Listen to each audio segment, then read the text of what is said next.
انسانی تاریخ کا سب سے پرانا سوال پتہ ہے کیا ہے؟ کائنات کیسے وجود میں آئی؟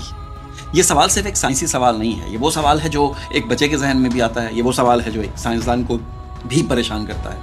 آپ ذرا ایک لمحے کے لیے سوچئے، جب آپ رات کو آسمان کی طرف دیکھتے ہیں، اربوں ستارے، خربوں کہکشائیں اور ہر کہکشاں میں اربوں سورج، تو پھر سوال یہ پیدا ہوتا ہے کہ یہ سب کہاں سے آ گیا؟ کیا یہ سب کچھ خود بخود بن گیا ہے کیا؟ یا پھر اسے کسی نے بنایا ہے؟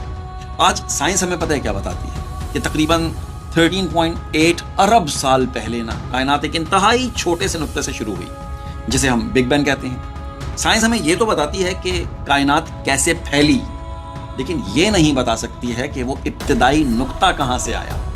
یعنی سائنس ہمیں آغاز تک لے جاتی ہے، لیکن آغاز کے خالق تک نہیں پہنچا سکتی۔ نہیں سمجھے؟ اب یہاں سے منطق شروع کرتے ہیں۔ منطق یہ کہتی ہے کہ دنیا میں جو کوئی بھی چیز ہے جو بنتی ہے، اس کا کوئی نہ کوئی بنانے والا ہوتا ہے۔ تو یہ پوری کائنات خود بخود کیسے بن سکتی ہے؟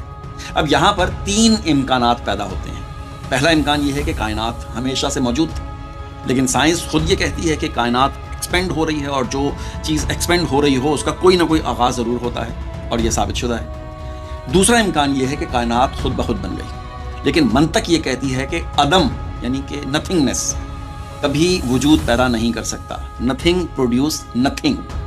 تیسرا امکان یہ ہے کہ کائنات کو کسی نے بنایا ہے، اور یہی سب سے منطقی نتیجہ ہے۔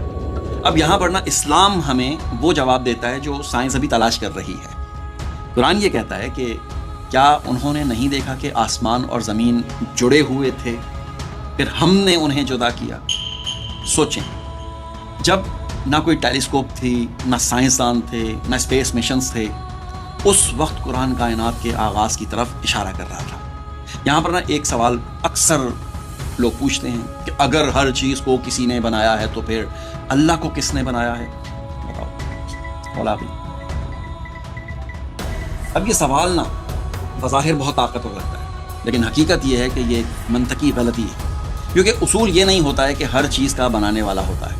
اصول یہ ہوتا ہے کہ ہر بنائی ہوئی چیز کا بنانے والا ہوتا ہے، اور اللہ بنائی ہوئی چیز نہیں ہے۔ نہیں سمجھے؟ اگر خالق بھی کسی کا بنایا ہوا ہو تو پھر وہ خالق تو نہیں رہتا۔ اس لیے عقل خود یہ فیصلہ کرتی ہے کہ ایک ایسی ہستی کا ہونا بہت ضروری ہے جو ہمیشہ سے ہو، جس کا آغاز نہ ہو، جو وقت کی محتاج نہ ہو، جو امکان کی محتاج نہ ہو، جو کائنات کی محتاج نہ ہو، بلکہ کائنات خود اس کی محتاج ہو، اور یہی اللہ ہے۔ اب ذرا ایک لمحے کے لیے مزید سوچیں، تو میں سوچواتا بہت ہوں۔ ہم اس زمین پہ کھڑے ہوئے ہیں، یہ زمین سورج کے گرد گھوم رہی ہے، سورج ایک کہکشاں کے اندر گھوم رہا ہے، وہ کہکشاں بھی حرکت میں ہے، اور پوری کائنات پھیل رہی ہے۔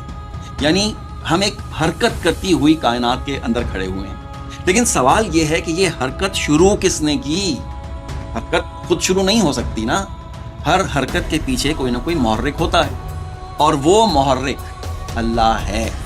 اسی لیے سائنس ہمیں کائنات تک لے جاتی ہے، منطق ہمیں خالق تک لے جاتی ہے، اور قرآن ہمیں خالق کی پہچان کرواتا ہے۔